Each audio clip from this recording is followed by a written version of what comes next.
Hey, welcome everyone. This is John Martinez, and today's video or webinar, whatever you want to call it, is REI Acquisitions Super Cool Ninja Tactics. So, for lack of a better name, right? So, hey, welcome everyone that's on this webinar. I see tons of people are pouring in, much more than expected. You know, I've done webinars in the past.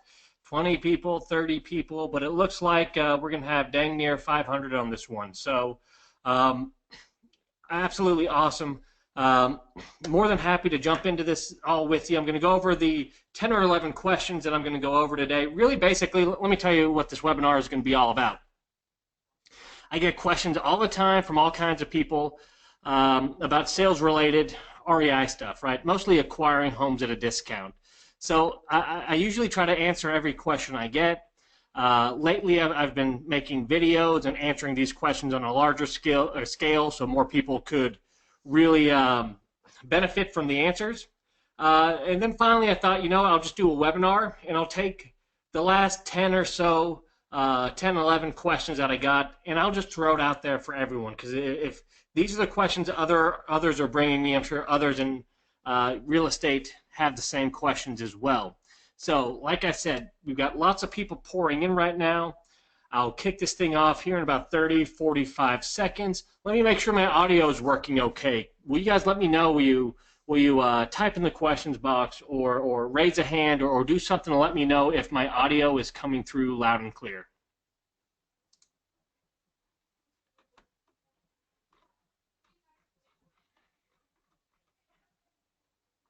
All right, anyone, making sure you can hear me. Can you raise your hand in the GoToWebinar box or in the questions box? Just let me know if you can hear me loud and clear. Can you guys hear me? Quick audio check. Going once, going twice.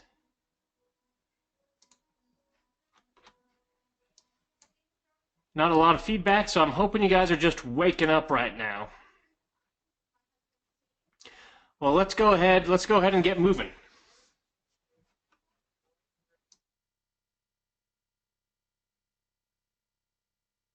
Hey guys, John Martinez here. Welcome to REI Acquisitions Super Cool Ninja Tactics. Extremely happy to have you aboard. This is going to be awesome. Basically, over the last few weeks, months, years even, I get lots of questions about real estate investment, specifically the sales side of it. Usually that has to do with acquiring properties at a discount. So over the last few months, I've transitioned from answering those questions one-on-one to making videos or posting in groups.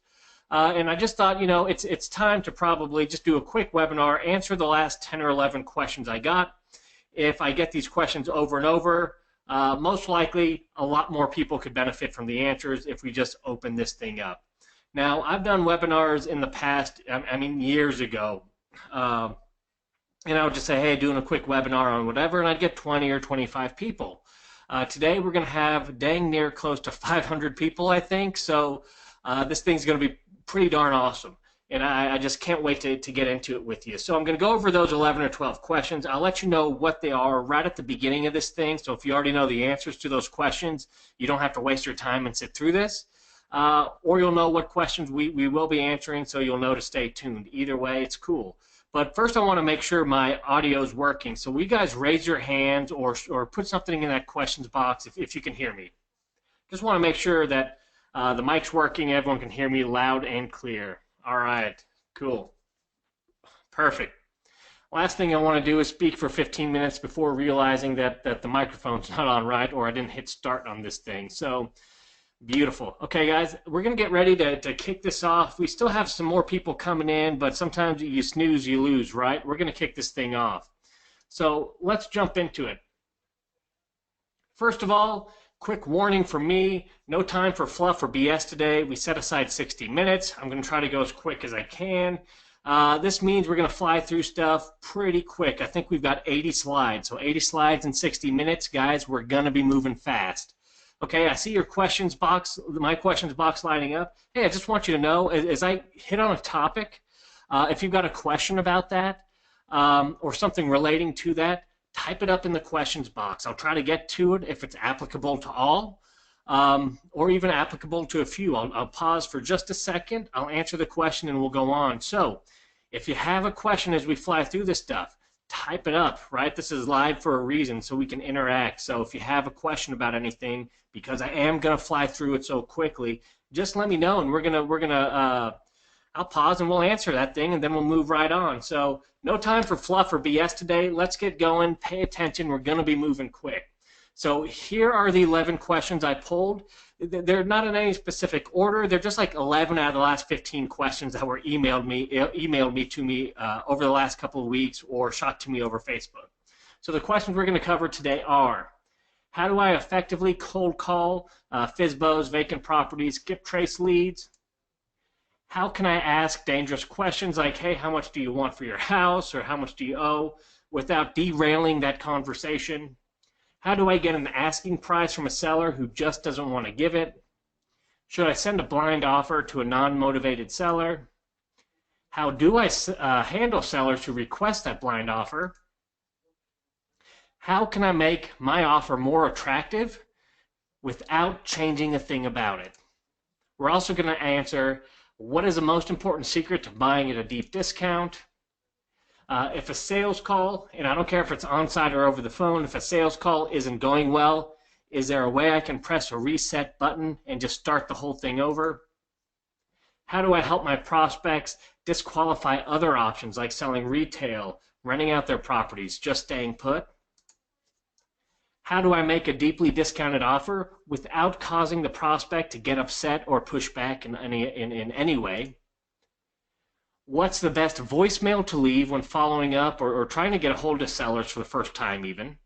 And that's about it, guys. So those are the 11 questions I'm going to go over. If those are the answers you want to hear, you're in the right place. I see a ton of you guys who've taken my trainings before on this course, so if we've already covered most of that stuff in those courses, or you have the answers you need, it's not going to hurt my feelings if you don't stick around. I want to make sure everyone knows what we're going over and what we're not going over.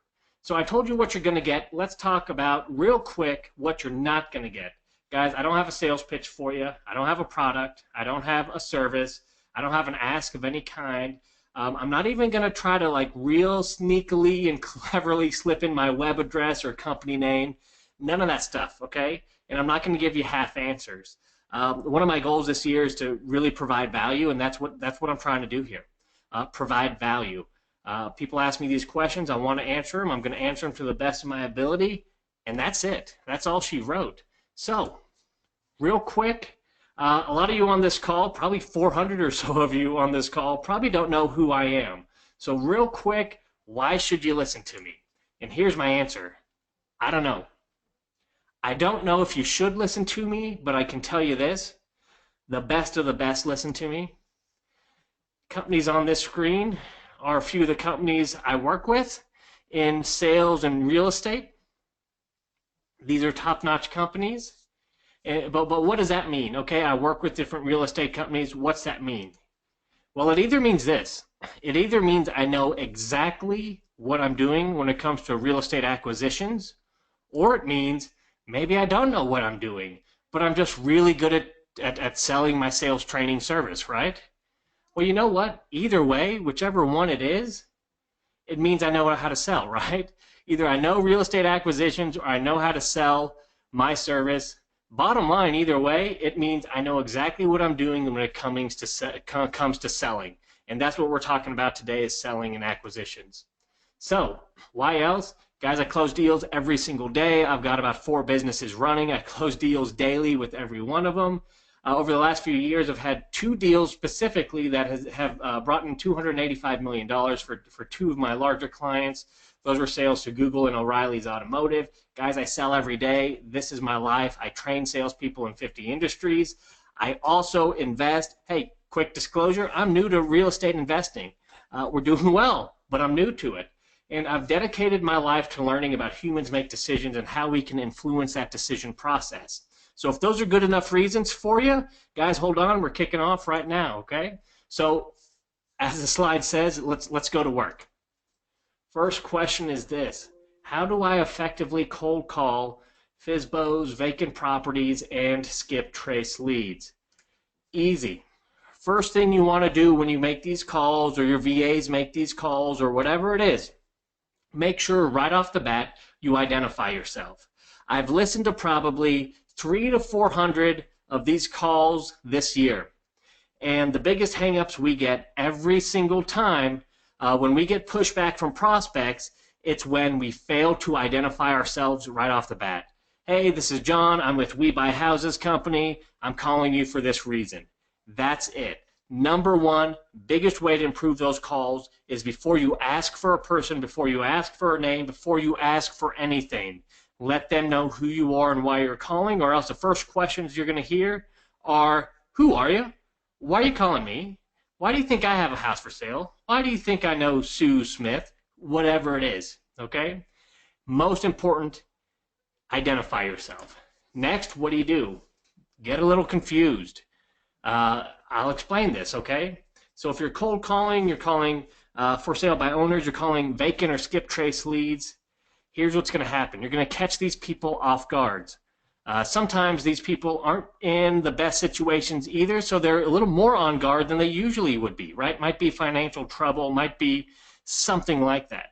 So they're feeling what we call not okay. In order to make someone else feel okay when they're feeling not okay, you got to feel a little bad yourself. You got to feel a little confused. You got to make sure they feel okay. So I'm not going to get too deep into this, but let me ask you guys this question. Have you guys ever been having just a really crappy day? I mean, a horrible, horrible day. You're having a pity party. Poor me, poor me, poor me. And then you walk into, I don't know, maybe a Walmart. Maybe you just see someone on the street. Maybe you hear a news story about someone who has it just much worse than you do. And all of a sudden, you're thinking, I don't have it so bad. You know, I'm doing okay. Raise your hand or comment in the questions box if you guys know what I'm talking about. You see, that's the power of empathy. When we feel not okay, it makes others feel better. So we're going to call, identify who we are. We're going to get a little confused and say, hey, listen, I don't even know if I have the right number. Or, hey, listen, I'm a little embarrassed here because I'm calling out of the blue, but, and now, that's it. Identify yourself, get a little confused, ask for help. Can you help me out? So here's what that sounds like. Okay, guys? Calling these leads. Hey, this is John with We Buy Houses. Listen, I was calling because I saw a house I think might be for sale, but honestly, I wasn't sure. I know this call is coming out of the blue. I'm not even sure if I have the right person, but I was wondering if you could help me out. I was looking for either Sue Smith or the owner of 123 Main Street. Any of that ring a bell? So guys, that's the formula. Now, I have practiced with this formula for the good last 12 months using a few teams of virtual assistants, calling thousands of numbers, and this one opening right here in one market alone has produced, I think, close to $1 million now in skip trace leads turning into wholesale assignment fees. Okay? Powerful? Hope that helps, guys. Let's move on. How can I ask those dangerous questions? Dangerous questions like, how much do you want for your property? What's your asking price? What's going on there? Whatever it is, how do we ask those questions that we sometimes get pushback on without just totally derailing the conversation? Now, you guys know the questions I'm asking about. I'm asking about those types of questions where you get this knot in the pit of your stomach, whether you're on the phone or you're face-to-face with the prospect, and right before you ask that question, you get that knot and you're thinking, well, you know what, they're either going to answer this question like no big deal, or they're going to jump down my throat like I am just completely diving way too deep and getting way too personal with them. Guys, do you know what I'm talking about? Does that ring a bell? Can you think of any questions you ask where right before you ask, you get that pit in your stomach and you're thinking, I don't even know if I want to ask this. This doesn't usually go well. Those are the questions I'm talking about here. So let's talk about how we ask them. Here's the secret. Don't ask those questions. Yeah, it's as simple as that. Just stop asking them. Now, I don't mean don't get that information or don't ask for that information. What I mean is the questions you're asking now that's getting that pushback, stop asking them the way you're asking them. Instead, what I'd like you to do is simply state the opposite of what you want to ask. So I want to explain what that means.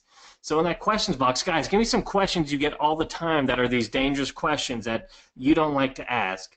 Well, I'm going to pause for just a second. Let's fill up that questions box. Let me know, what types of questions do you get that are dangerous? Okay. Awesome. So the two, and those come up all the time. So the two big ones that come up over and over again are going to be about asking price, and then usually second, right? Don just hit it. What's your mortgage balance, right?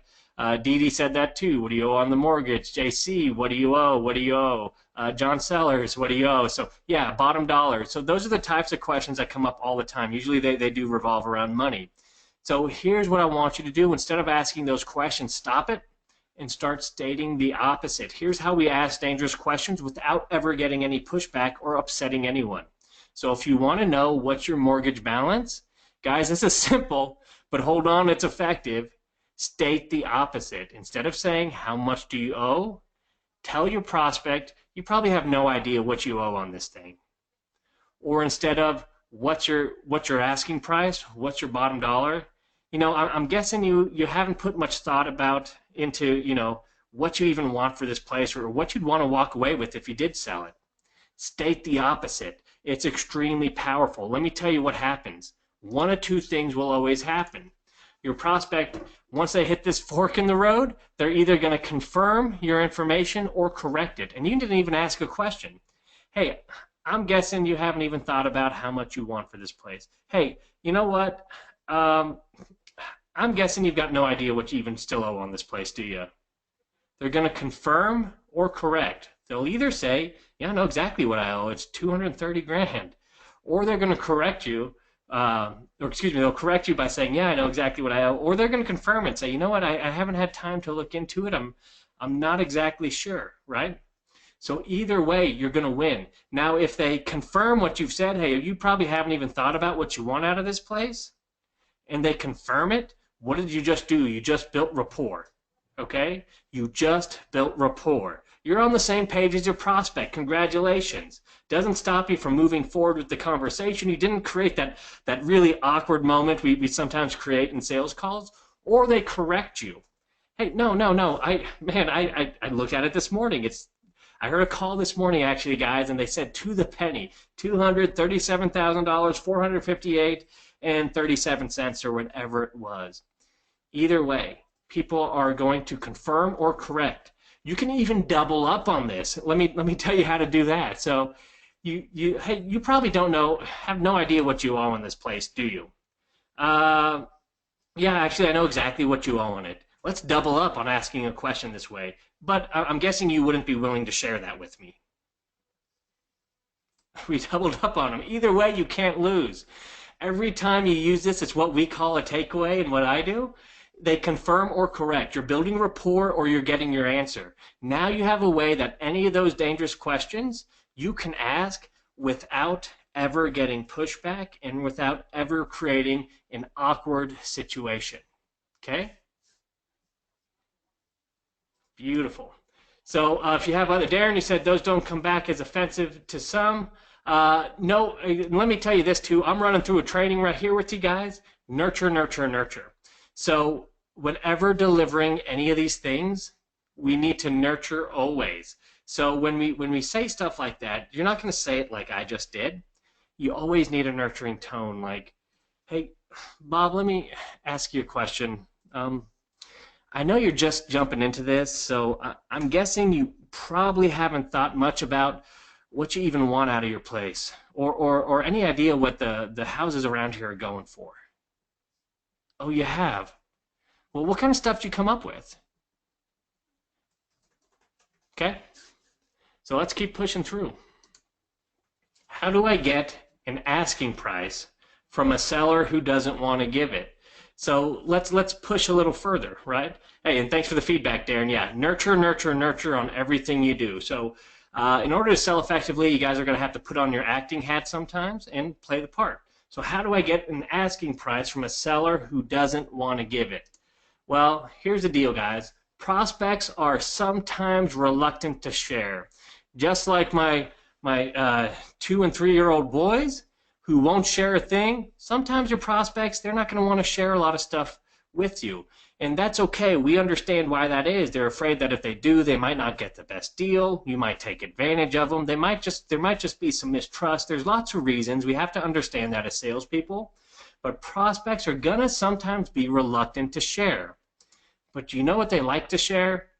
Prospects will tell you almost anything you want to know about someone else, right? Now, they won't tell you anything about themselves, but they'll tell you about neighbors, family members, other people they've talked to, conversations they've had, right? It's human nature. I'm going to protect me, but I'll share anything else you want to know because we like to gossip. So here's the trick. Don't ask them about their house. Ask them about a different house. Here's how it works.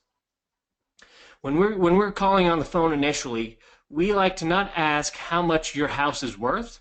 That's a loaded question, right? Are you asking me how much I want for it, how much it's worth? Are you going to lowball me?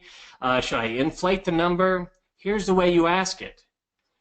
Hey, houses like yours or houses in the neighborhood, do you have any idea what they're going for? Or use that takeaway. Hey, I don't suppose you have any idea what the houses in your neighborhood are even going for. Or, hey, I'm guessing you haven't looked into or have any idea what houses like yours are actually selling for in the area, do you? They're going to be much more open to sharing with you information about other houses. Now you're basically asking about their house, right? Houses like yours in your neighborhood. You're asking about their house, but just rephrasing it just that little bit, you will almost never, I say almost never, I have yet to hear anyone push back at all on this, but I'll say almost because I'm sure it will happen. You will almost never get any type of negative response. Right? It's, well, you know, I've seen them sell for this. The neighbor's house went for this. I think they're going for this. It's extremely easy. So stop asking about their house and ask about a house like theirs. Small change, big results. Let's take it a step further.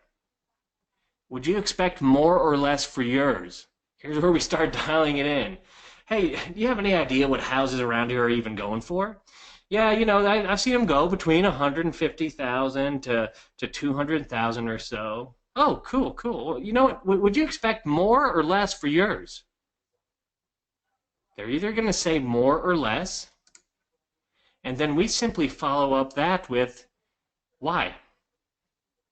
See how simple that is, guys? See how deep we can get without ever asking even that question of what do you want for your house or what do you expect for it?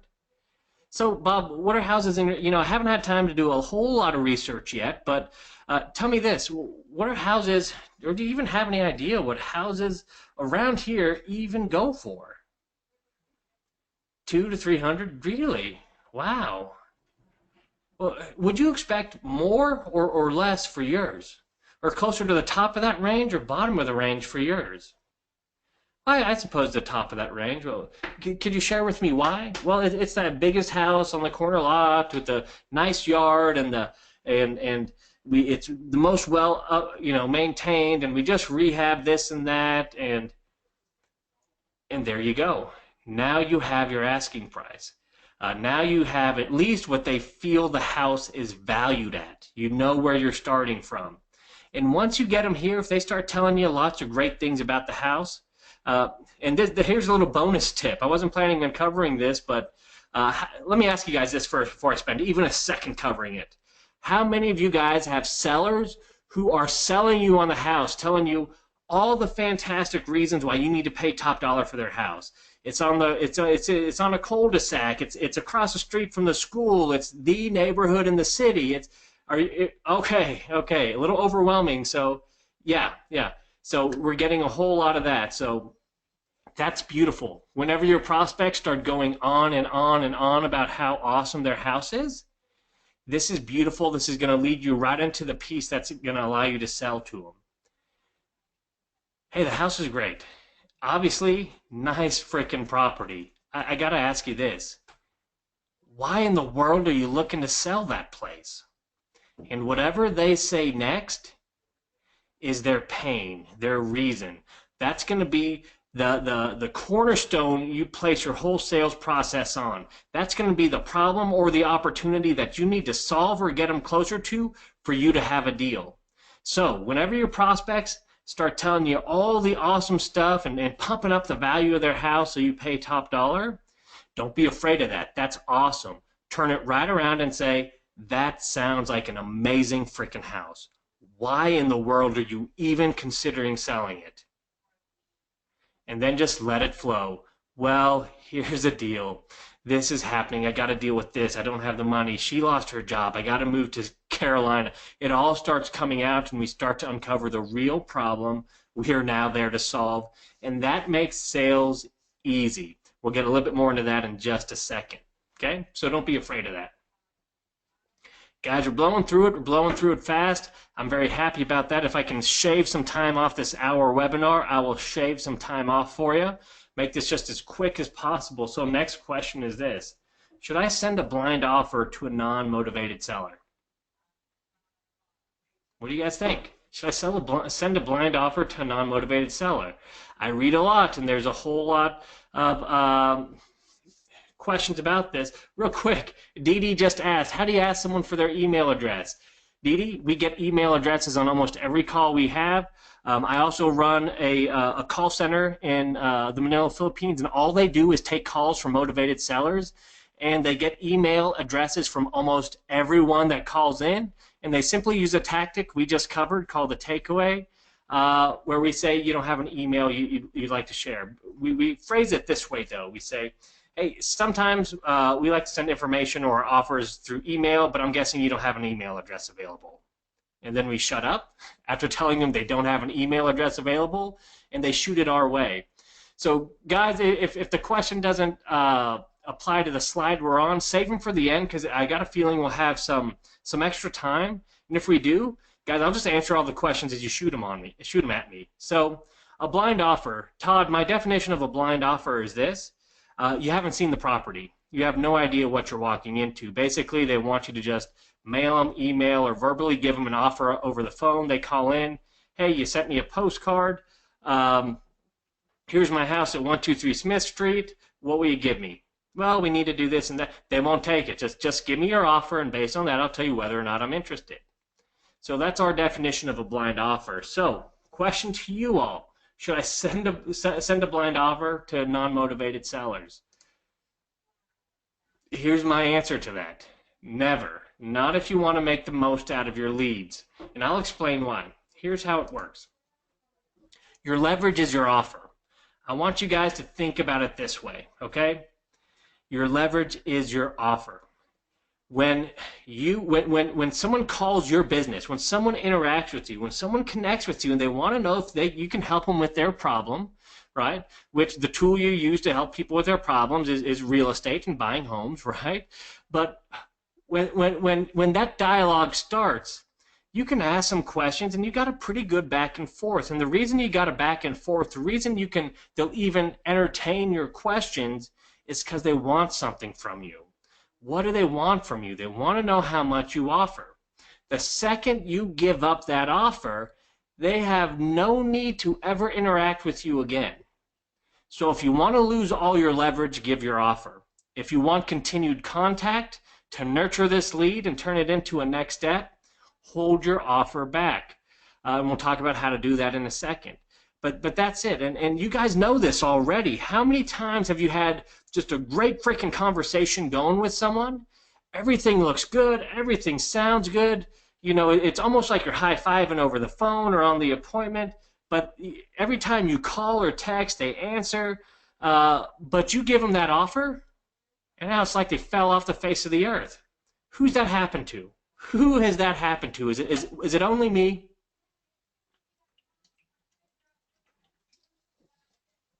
You see, when you give up your offer, that's it. You have no more leverage. So if you want to nurture a lead or turn it into a next appointment or a next step of some kind, you need to keep your leverage. Don't give up that offer, okay? Now, what we want to do is create curiosity as well. So we need to do this in such a way where we still have leverage. They need something from us. And that's I'm not gonna spend too much time on this because it's gonna transition into the next slide pretty nicely, and I'll cover more about the curiosity and blind offers. So this kind of lends itself to, well, if I'm not supposed to send blind offers. How the heck do I handle these sellers who request a blind offer? Fair question. I knew it was coming. That's why that slide's in here. And I already have that question up on my screen in the questions box, right? So here we go. How do I handle sellers who request a blind offer? And Kelly, I think this is going to apply to your question as well. What if someone isn't necessarily motivated to sell, but call and tell you that call and tell you the number they're firm on? This will apply to both. Here's what I want you to do. How do I handle sellers who request a blind offer? Ballpark it.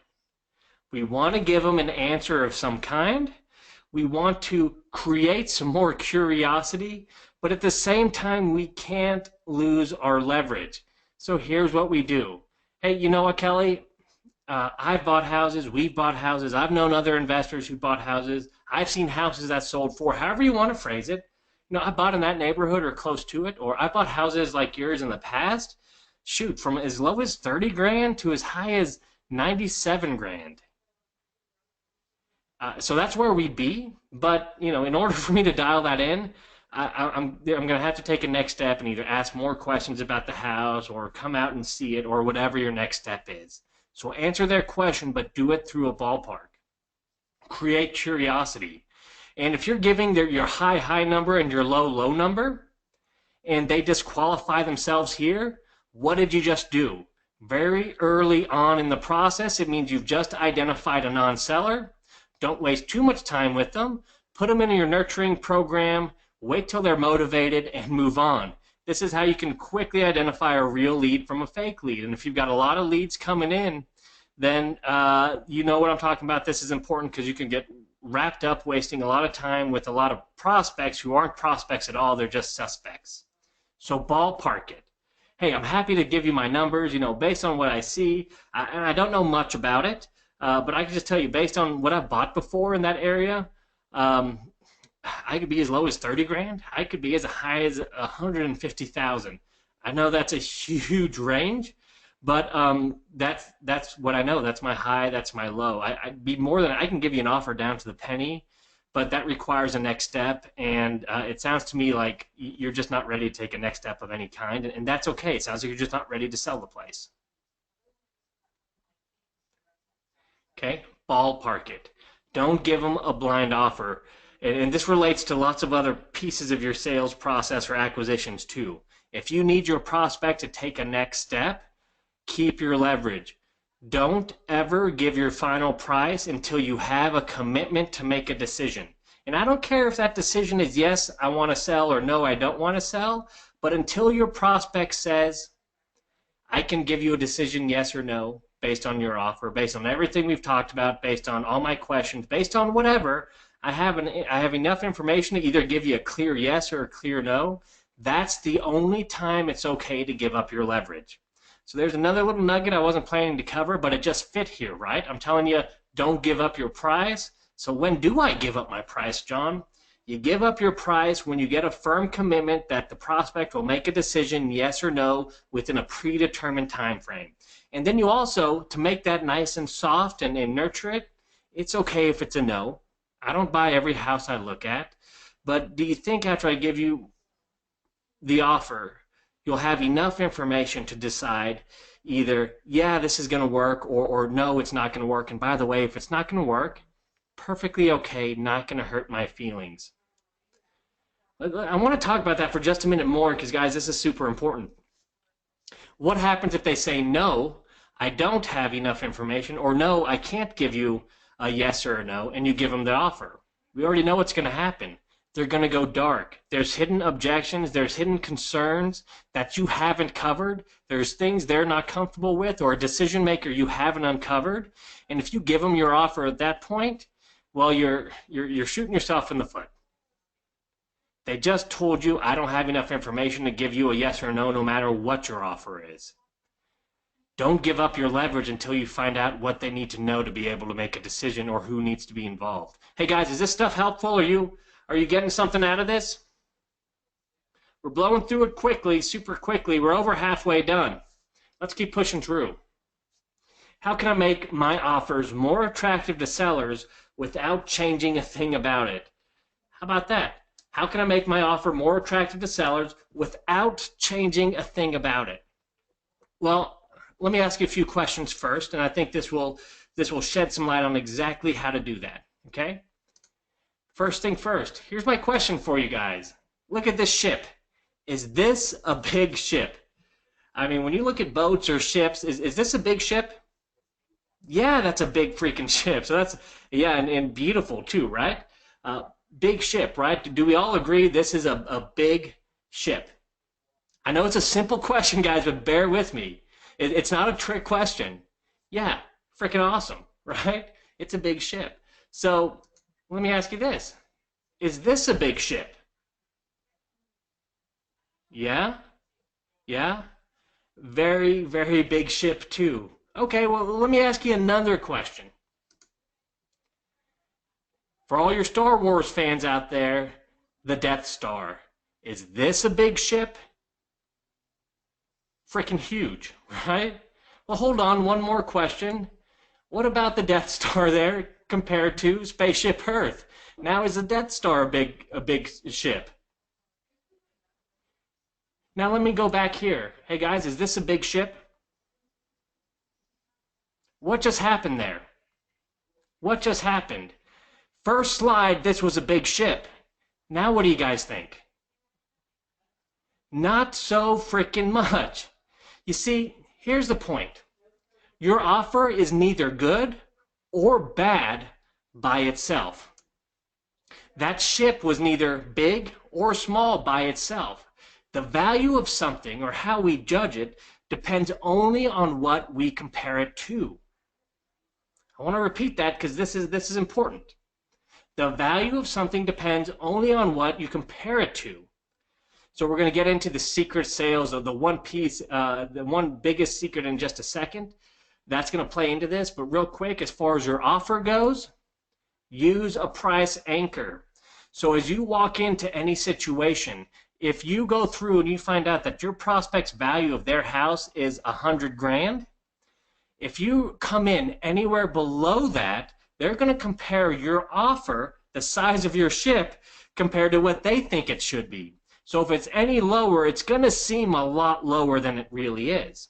Now, if your prospect, if their idea of value, if they think they can get 20 or want 20 for a house and you offer 50, they're going to feel like your offer is much higher than what it is. So what's a price anchor? Before you make your offer, you need to reset expectations, and all you need to do is drop a number. It's called a price anchor. So you find out through your questioning, the questioning we used at the beginning of this, hey, houses are about $100,000. I think that's probably what I'd get for mine. Oh, geez, Tom, I'm honestly not even sure how to tell you this.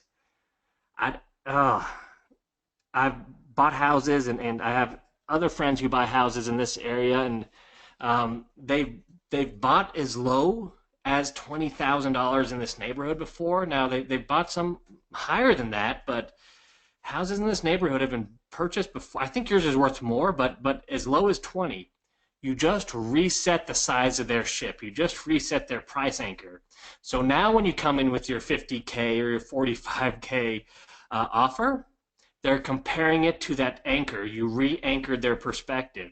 And now it's going to seem much better than if you threw it right out after they're 100. So that's how you can improve your offer without changing a thing about it. Okay? So that bleeds into this next piece. What is the most important secret at buying at a deep, deep discount? Pain. Okay? Pain is the most important secret in this business or any sales. Remember, I coach in about 50 industries. I don't care what kind of widget you sell, what kind of product, what kind of service. We all sell the same things, solutions to people's pain.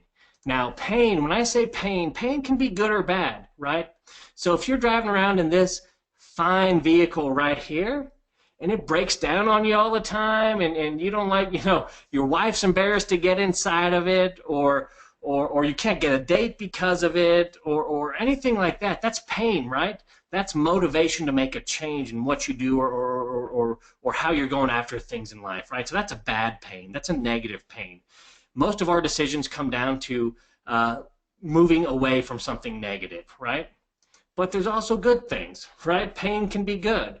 If we see something like this vehicle on the screen, and if you're a car guy like I am and you just go nuts, then that's a different kind of pain. Might not mean that you're in any kind of negative pain, you're in a bad situation. It doesn't mean that at all.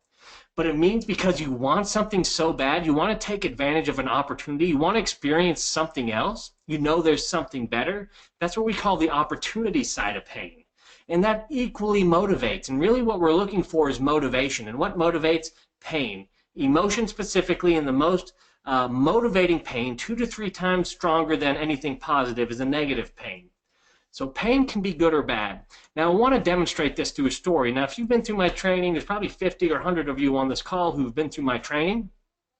So you probably know the story I tell, but I'm going to tell a story to illustrate this point, to kind of round it out and bring it home for you guys, okay?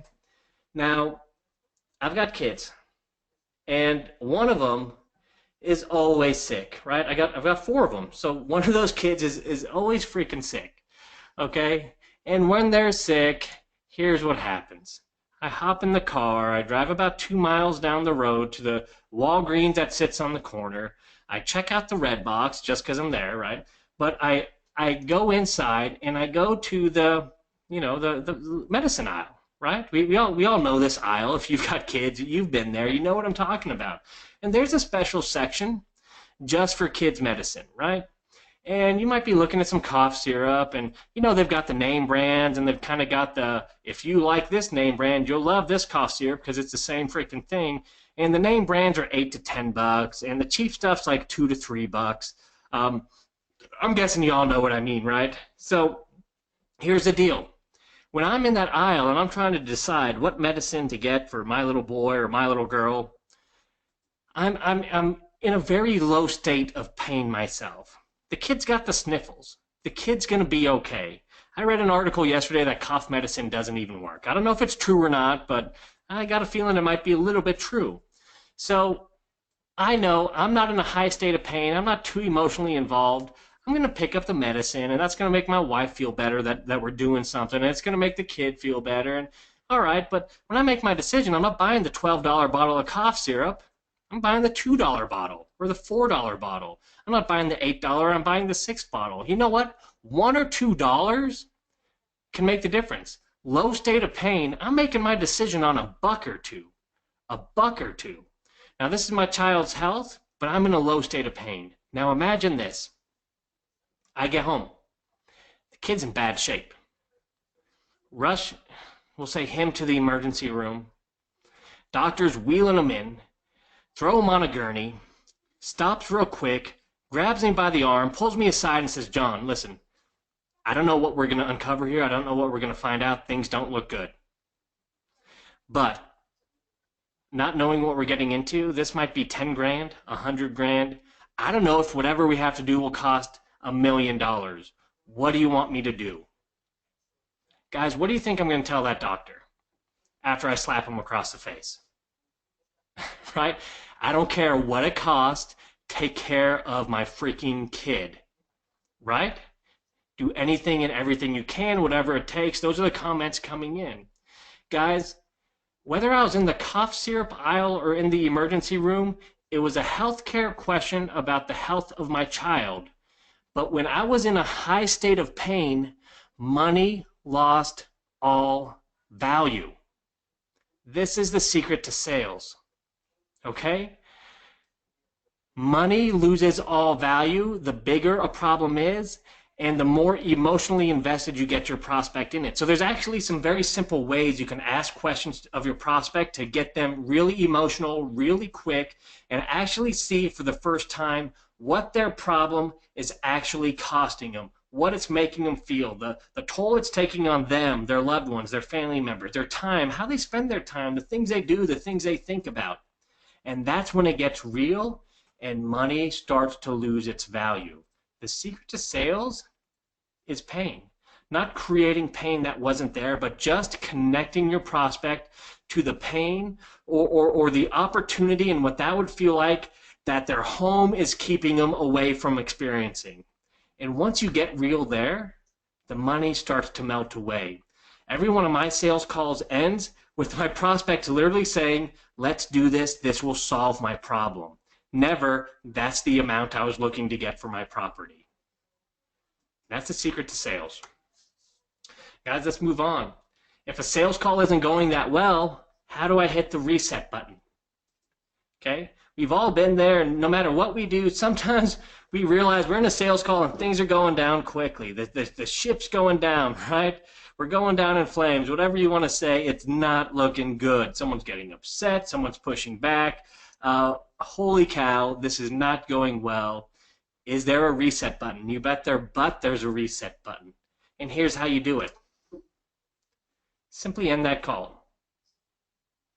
Stop it. Start packing up. Verbally, physically, start showing signs that this thing's over, you're getting out of their hair. Watch your prospect settle down. Hey, listen, I feel like I might have done something or said something to upset you. I feel like, maybe now's not the time or for this conversation, or I feel horrible. I'm not sure what happened, but I don't want to waste any more of your time. Now, sometimes they're going to stop you there. That's a whole nother principle and tactic we use. But if they don't, it's okay. Keep ending the call. But before you truly end it, restart the call. Use the reset button, right? Before you truly end the call, hey, one last question before I go. Is that okay? If you did decide to sell this place, if you did decide to get an offer and take whatever that next step is, why would you? And that will get you directly into your prospect's motivation. If there's any chance in the world they're going to sell that property, you've just opened it up. Okay? Stop the call to start the call. End the call to start the call. I've also personally used this countless times in B2C, B2B, in homes, in boardrooms across the country. Going bad, I apologize. I use empathy. That's one of the tactics we use. I feel bad. We talked about okay and not okay at the beginning of this call. I start to shut it down. They reset. Hey, before I go, can I ask you one last question? Or before I hop off the phone, is it okay if I ask you one more thing? If you did decide to sell, if you did decide to invite someone in your house to at least get an offer, if you did decide to do whatever the next step is, why would you? And whatever comes out of their mouth is going to be the reason you could sell them. And you can jump back into that sales call right there. Why'd you say that? That surprises me. Why that? Can you share any more about that with me? I don't understand. And you were right back into your sales call. So Kim asks, I like the pain analogy, but what's the dialogue I'd use to close it?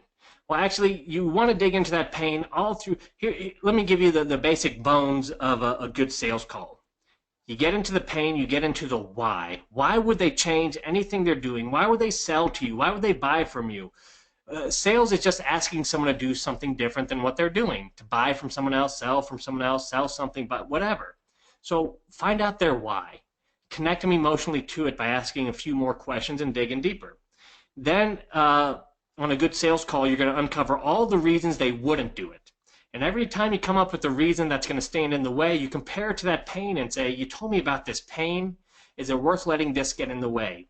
You help your prospects overcome every single objection by using that same question. Hey, I know that sounds like a pain in the butt. You're going to have to talk to this person, do this.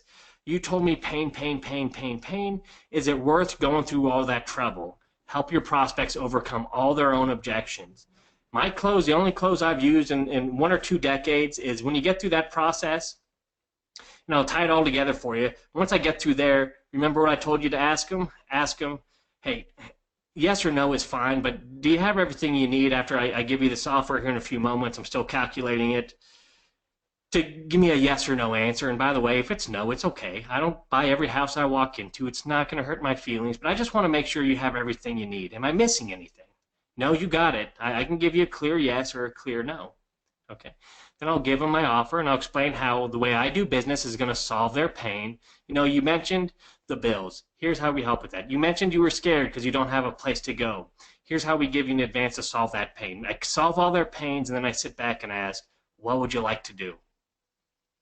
That's a close. There's no slimy. There's no, guys, closing is not a part of sales.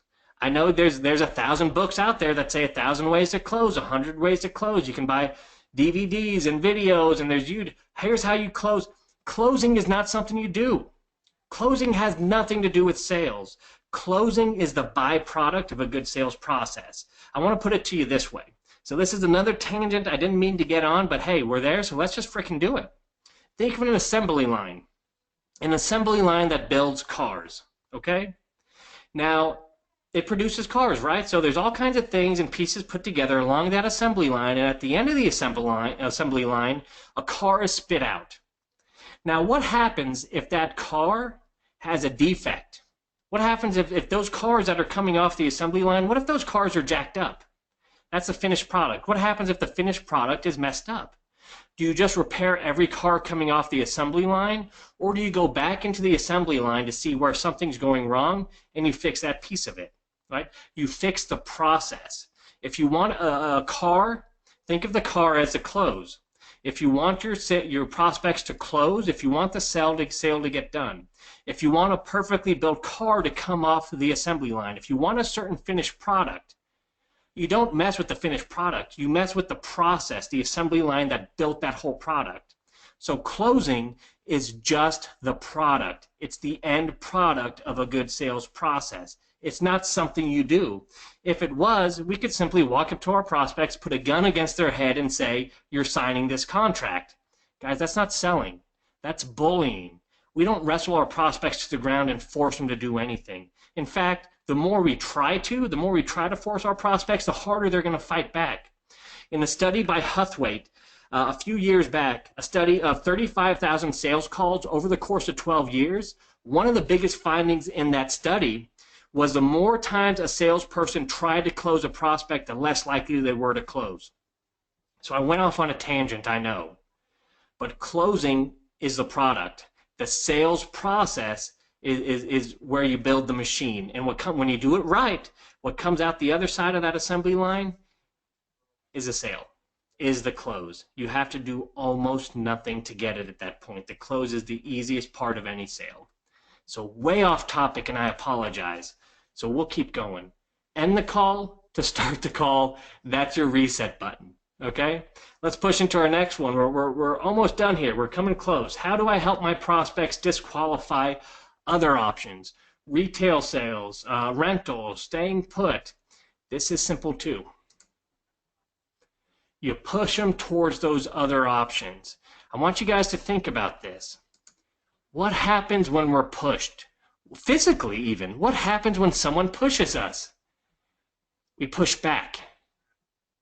We push back, don't we? What happens when someone tries to tell us what to do? We push back. Right? This is a natural tendency. It's called psychological reactance. So every time I'm in a sales process, I bring it up and proactively go, why not just rent this place? And I'll let them go through and say, well, I could, and I actually thought about it, but that'd be a pain in the butt. Yeah, but you can handle it. Well, I'd have to drive out, and we live about 30 minutes away now.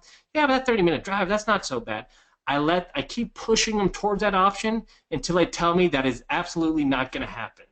Well, why not just sell it retail? I know you got some repairs, and you'd have to bring some people through, but you might be able to fetch a few more dollars for it. No, I don't want to do this. I hate dealing with people. I had a bad experience with the realtor. Yeah, but I'll tell you right now, you could probably get a few more dollars. You might just find that sweetheart buyer who will give you a few more dollars if you put this thing on the market and wait a year or so. Absolutely not. Okay? So how do you disqualify those? You push them hard to them, and you let psychological reactance take over, and let them push back and disqualify. They'll disqualify all those options. It happens almost every time. In a few cases it doesn't happen. At least you now know what your competition is and what you're up against. You can't lose, right? People are scared. It's as if we walk into a home thinking, hey, this prospect doesn't know they might be able to sell retail. They don't know that they could rent a house. Guys, they know, right? They know this stuff. Proactively go after it and push them towards it and let them fight back. Let's see, Alex says, what about if they are still in the ARV price after you bring that up and they want ARV in cash? Right, so we fall back on pain. That's when we fall back on pain again. So, hey, I know you've told me X, Y, and Z, pain, pain, pain, but what I'm really hearing is that stuff isn't as important as getting top dollar, and that's okay, right? Top dollar is more important than getting out quick, doing this, getting to take care of this. Guys, there's no third option. This is one rule in sales you have to understand. Prospects are always going to ask for a third option, a magical third option. Can I get all the money I want, but all the benefits of using your service? No, that's magic. That's a magical third option. It doesn't exist. So let's clarify the question. What I hear you saying, and I'm going to have them push back again, is it doesn't matter if, it's not important if you have to do the repairs yourself. It's not important if you're stuck here 6 months to a year. It's not important if it doesn't pass inspection. What I'm hearing you say is it's most important that you get that $115,000 for it. And if that's the case, that's okay. I'm not the right fit for you. Let's get to the truth and let's get to it quickly. How do I make a deeply discounted offer without causing the prospect to get upset or push back in any way? We go back to the principle of okay, not okay. You feel horrible about it. Guys, when you're given that price, you heard me kind of do it a second ago. Feel horrible about it. Hey, I know where you want to be, and oh, geez, listen, I'm not there. There's no way I can do that. And I want to help you, but realistically, I'm at about 35,000, and I know that's not what you want to hear. And if you want to, you can even wait and make them ask. Be so reluctant to give it. Feel so bad about it. No, it's okay. Just give me the price. Let them ask for it. And when you do, when they ask for something, they never get mad at you for giving them the answer. If you're reluctant and they ask for it, people will not get mad at you because they asked for it, even after you said, I'm uncomfortable giving it to you. And after they ask for it and you give them, I'm at 35K or whatever the number is, immediately take it away. You will not, I know you're not selling this place for 35K. I feel horrible for even bringing it up, but based on what I see, and take it away. So now they know you're not pushing for a yes. You said, I'm disqualifying it. No way. Here's what happens. They're going to start comforting you. They're going to start justifying the offer. You start hearing your prospects say stuff like, no, it's okay, it's okay. You're just doing your job, and I understand you got to make $1 or $2, and this place does need a lot of work. And that's how you take your lowball offer, and you get your prospect to tell you it's okay, and start giving you all the reasons why your offer makes sense. Now, I hear people do this the wrong way all the time and try to push it on their prospect and tell them why it makes sense, but the thing that carries the most gravity are their reasons, not ours. They don't care about our reasons. It's theirs. So get uncomfortable. Be reluctant to give that price. Say, here's my price, but I know you'll never, ever take it. We're using psychological reactance again. And then we chill, we sit back, and we let them comfort us and say, it's okay, it's not your fault, you don't have to feel bad. I know you got to make $1. I know this place does need work. And all of a sudden, you flip the tables, and your prospect's telling you right now why your offer makes sense and why it's okay that you gave it. Whew, flying through these, guys. Best way to leave a voicemail. You might be on overload here, I know, but I'm trying to pack as much into this as possible. We got 2 minutes. Best way to leave a voicemail, don't give them a job. Don't tell them to call you back, okay? What does that do? It makes them feel bad when they don't. How many times have you guys got a call, a voicemail over and over, call me back, call me back? After 3 to 5 times, can you ever call them back? No, because then you have to explain why you've been avoiding their calls the first time. Don't give your prospects a job, okay? They'll feel bad when they don't return the call, and they'll never return your call. Instead, do it this way. Give them an excuse. Hey, I've called a few times. Haven't heard back. That's okay. You must be super busy. Give them an excuse. Don't make them feel bad. Then let them know your next steps, not theirs. Hey, listen, I'm going to try to give you another ring in a couple days or a week or whenever it is. Don't give them a job. Don't ask them to do it. That's not fair. But in case you want to get a hold of me in the meantime, here's my contact information. Okay? So that's how we leave an effective voicemail. You see, when we tell them to call us and then they don't, It doesn't matter, after a few times, they're never going to call you. Because if they do, they have to explain why they avoided all your calls. You've shot yourself in the foot again. So don't ask for any of that stuff. Give them an excuse. Hey, left a few voicemails. You must be super busy. Totally get it. I'm sorry for bothering you. I'll try to call back in another few days to see if I can catch you. If not, no worries. But if you need to get a hold of me before then, here's my information. And guys, don't give them just a phone number. Give them a text, email, phone, whatever it is. People like to communicate in different ways. I've got sales I've done completely over text message, completely over email. I don't care how they buy from me. I just want them to buy from me. Okay? So guys, that's the effective way to leave a voicemail. We're at 1 o'clock on the dot Central Time. I hope this was worth your time. It was an enjoyable hour for me. Thank you for allowing me to share with you. As I said, this is it. I've got no ask. I've got no next steps. No nothing. I just wanted to share today. So I hope you all were able to take some value from this. Hey guys, lots of success to you out there. Hope you have a killer 2017. Thank you for sharing your day with me. John Martinez signing out. Guys, awesome day. Have a great one.